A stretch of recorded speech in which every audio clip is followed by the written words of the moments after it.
Hi everyone, Kate Cashman here from katecashman.com and The Breath Between. This fortnight I'm actually, I think, one of the most excited people that I've ever met or that I've ever been. I actually have been celebrating this whole week with something that has been absolutely momentous for me, and that is I have finally submitted my PhD. 7 years it has taken.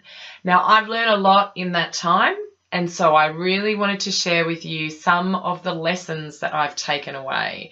Hence, this video is called, What Does Finishing a PhD over 7 years Really Teach You?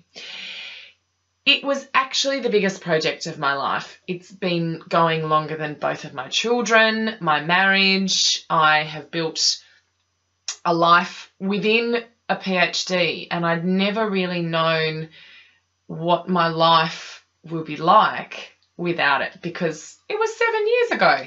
So after 7 years, getting married, 2 babies, moving house twice, a whole lot of adventures along the way, this PhD has been submitted.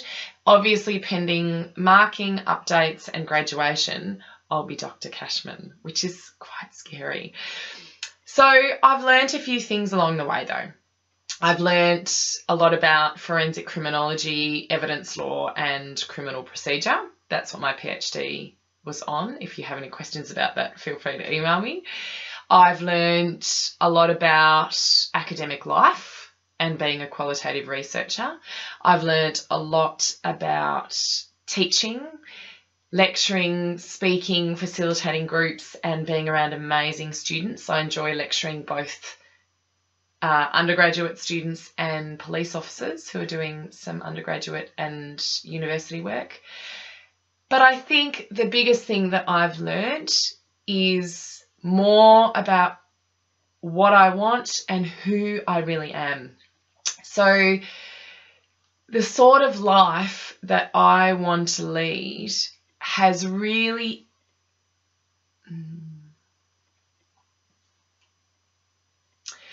it's amazing how a big project or a big experience or chunk of your life can have such a huge influence on who you fundamentally are as a person.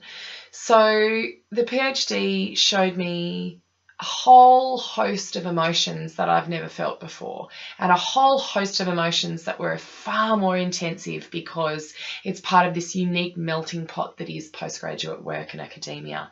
So I have had to learn about failure a lot. I mean, I've failed a lot in my life, but I've had to learn more about failure where truly I was the only person responsible. I have changed course more times than I care to count. If we did everything right the first time, a PhD would probably only take 1 year. I've written more words than even I can say, which for those who know me is quite difficult. I have learnt about absolute elation. I've learnt about standing in front of rooms of hundreds of people who are forensic scientists, police officers, lawyers, judges, and sharing my research. That can be terrifying even for someone like me who loves to speak and share my messages and my story. I've also learnt how to feel like an expert and how to feel like an imposter. And both of those things have taken me on such a journey. But the PhD has taught me something I think even more important than that.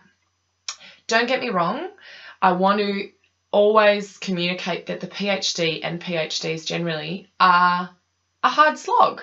And this has been one of the hardest things that I could possibly have imagined doing. If I had my time again, I may or may not have done it. I think you can say that when you've submitted, and I'm so glad I did it. So I probably would have done it again. But because of all those incredible challenges and challenging who I am, what I know, what I don't know, it has been one of the hardest experiences of my life. But one of the key messages that keeps coming through for me in everything that I seem to do lately is that you don't have to do hard things or difficult things in the most hard way. I'll give you a little bit of background about this. So I think I have experienced my PhD as one part of my life, not my whole life. I came back from Africa at the end of 2009 after having spent almost 12 months there traveling. And like it does to me every time, travel reminds me of what's important, who I am. And I came back with a very balanced life, balanced outlook, balanced relationship, balanced personal sense of self. So when I went into my PhD, I slotted it in so that it was part of that balance.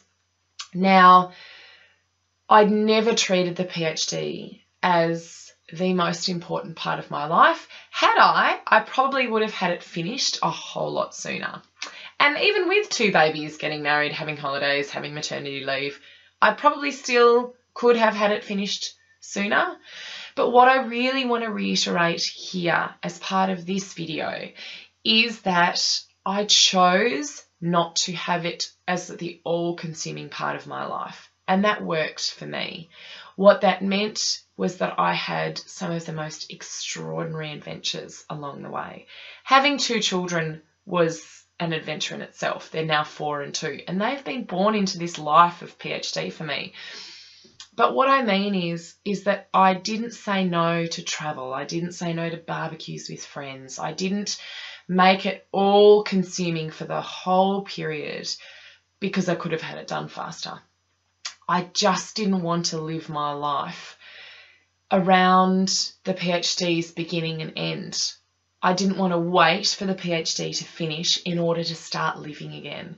I don't know about you, but I used to experience that. I felt like when I finished my undergraduate degree, then life would start. When I paid this bill, then my savings plan could really kick in.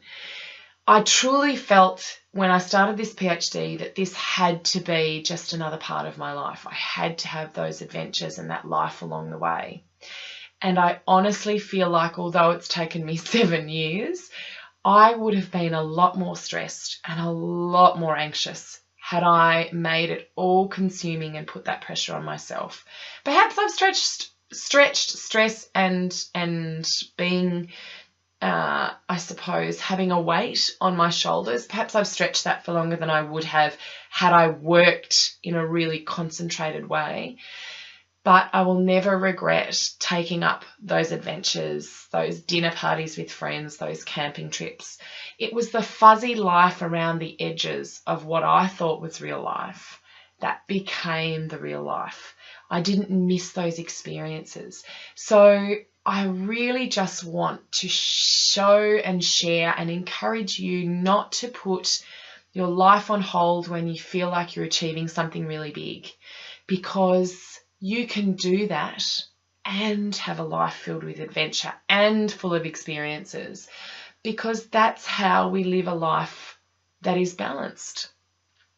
You can feel rested and renewed whilst also achieving the pinnacle of your career, your academic life, whatever that might be. You can have it all.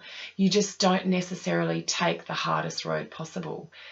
So a life of flow and ease can be achieved in anything that you're doing.